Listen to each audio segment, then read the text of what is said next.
Donc, les objectifs de la formation, saisir le contexte qui a amené la nécessité de caractériser les effluents d'élevage. C'est important pour vous autres de savoir d'où ça vient tout ça, là. Ça part de loin, mais pour ceux qui arrivent là, dans le dossier, là, c'est drôlement important de savoir d'où ça vient. OK? Autre objectif, établir des liens entre la caractérisation, la réglementation, notamment le REA et les règles de l'art. Comprendre les avantages de la caractérisation. Il y en a. Pour certaines entreprises agricoles, il n'y en a pas, on verra. L'étape, l'objectif, excusez, on va se familiariser avec la technologie.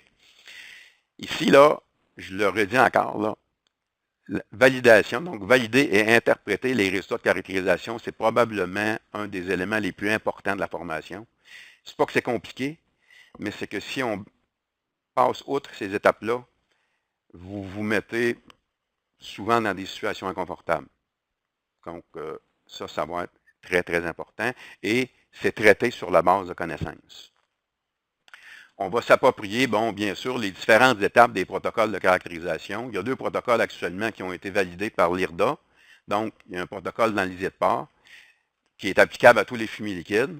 Et il y a un protocole sur les fumiers fientes de poules d'œufs de consommation qui est applicable à tous les fumiers solides. Parce qu'actuellement, c'est les 2 protocoles qui ont été validés par l'IRDA. Puis on vous expliquera tantôt qu'est-ce qu'on veut dire par validé par l'IRDA, etc. On va vous dire d'où ça vient tout ça. Cliquez le lien à l'écran pour plus d'informations et pour accéder à la formation complète.